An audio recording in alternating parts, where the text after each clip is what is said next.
Olá, eu sou o pastor David Paniago e essa é a leitura bíblica diária do dia 5 de maio de 2023. Ela se encontra em Levítico, capítulo 19, verso 11, e diz assim: Não furtareis, nem mentireis, nem usareis de falsidade cada um com o seu próximo. Vou repetir: Não furtareis, nem mentireis, nem usareis de falsidade cada um para com o seu próximo.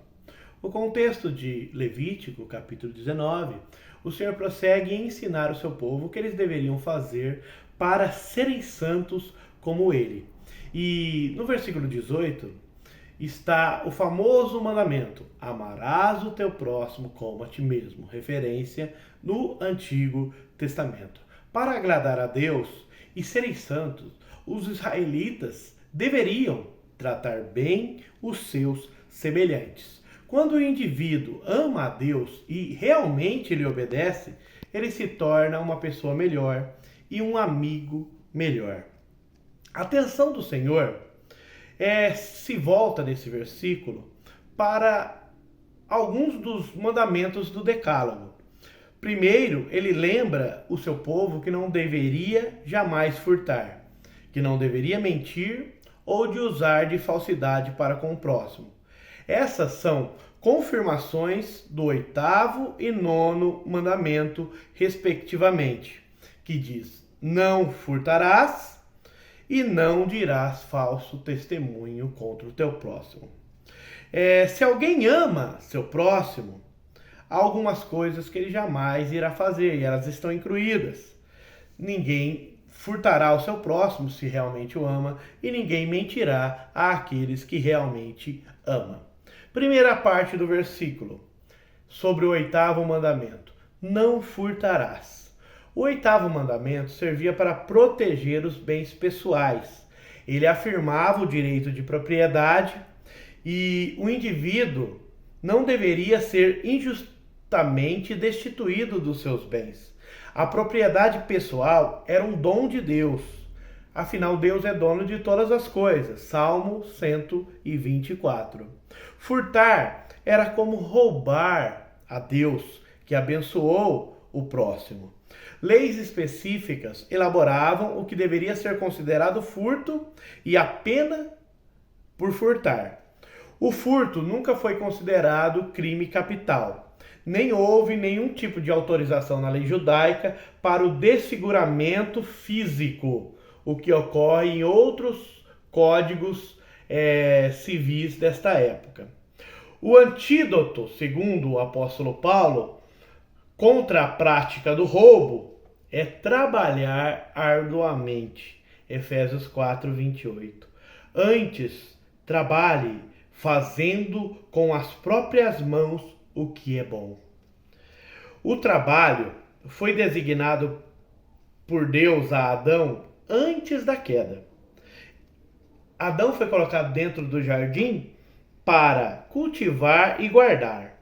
Após a queda, teve que continuar a trabalhar, embora se tornou mais difícil. Afinal, na maldição, Deus falou para Adão que do suor do seu trabalho ele iria obter o seu pão. O trabalho está implicitamente incluído nos 10 mandamentos.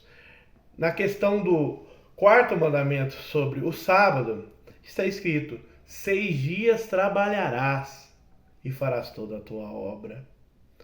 Os judeus da época de Jesus se preocupavam muito com o dia do descanso, que de fato era um mandamento. Só que também está incluído no mandamento 6 dias de trabalho. Aqui nós lembramos do preguiçoso: um pouco a cochilar, um pouco a dormir, um pouco a descansar.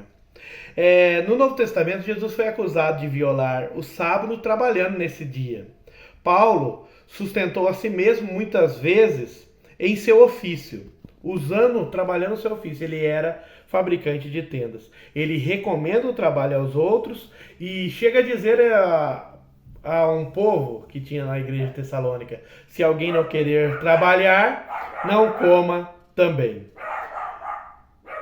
A motivação de Paulo, desculpa pela trilha sonora, a motivação de Paulo para trabalhar era dupla. Primeiro, o trabalho ele é benéfico. Ele pode suprir as necessidades e ele torna as pessoas mais felizes quando elas são produtivas. Segundo, o trabalho fornece meios para que nós possamos acudir ao necessitado, abençoar os outros com a bênção que Deus te dá, tá? Esmola, doação, socorros, também é um dom de Deus, irmãos. Era uma prática da igreja do primeiro século. A Bíblia nos fala que os membros da igreja de Jerusalém, ali igreja primitiva, vendiam seus bens entre si e dividiam, para que não houvesse nenhum necessitado. Quando surgiu grande fome na Judéia, as igrejas da Europa e da Ásia enviaram alívio financeiro para os irmãos de Jerusalém. Paulo admoestou os romanos que contribuíssem com as necessidades dos santos. Agora, a segunda parte do versículo. Nem mentireis, nem usareis de falsidade, cada um para com o seu próximo. Agora o contexto é o 9º mandamento. A intenção do 9º mandamento era proteger as pessoas de falsa acusação em juízo. Êxodo 23:1 diz assim: não admitirás falso boato, e não porás a tua mão com o ímpio para seres testemunha falsa. O mandamento lida principalmente com a testemunha mentirosa que prejudica o bem-estar de outro. Nos dias das impressões digitais, das amostras de DNA,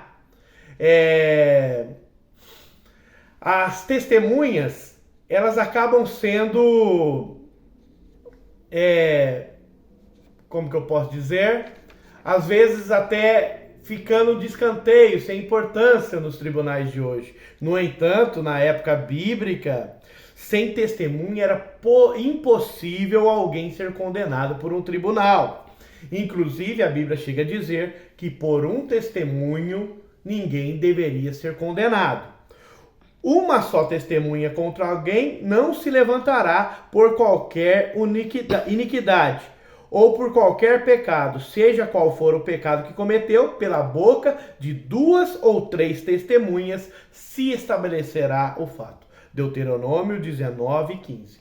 Quando as testemunhas não dissessem a verdade, seria produzido injustiça. O falso testemunho poderia resultar na perca da reputação, dos bens e até mesmo da vida. Um trecho de 1 Reis 21 diz assim: então vieram 2 homens, filhos de Belial, e puseram defronte dele. Quem é ele, pastor? Nabal. E os homens, Nabote, perdão, tá? E os homens, filhos de Belial, testemunharam contra ele, contra Nabote, perante o povo, dizendo: Nabote blasfemou contra Deus e contra o rei, e o levaram para fora da cidade e o apedrejaram e morreu. A pessoa que provocou essa morte foi uma mulher perversa da Bíblia chamada Jezabel. O rei Acabe desejava muito a vinha de Nabote, porém era a herança de Nabote. Nabote não quis abrir mão. Ele chega lamentando para sua esposa Jezabel, que resolve fazer um agrado para Nabote. E nesse agrado, ela contrata 2 homens, filhos de Belial, pessoas que não temiam a Deus. E esses 2 homens disseram que Nabote blasfemou contra Deus e contra o rei. E o que aconteceu? Ele foi apedrejado e morreu. Foi praticada injustiça em Israel. E outro fato mais conhecido, Mateus 26:59, os príncipes dos sacerdotes e os anciãos e todo o conselho buscavam falso testemunho contra Jesus para poderem dar-lhe a morte. O castigo por dizer falso testemunho era o mesmo planejado para o próximo. Está escrito em Deuteronômio 19:19. Far-lhe-eis como cuidou fazer a seu irmão, e assim tirarás o mal no meio de ti. Este nono mandamento, foi criado para assegurar a integridade do processo judicial. Toda mentira contradiz a natureza de Deus, que é a fonte de toda a verdade. E segundo a Bíblia, Deus não pode mentir, porque Deus é a verdade.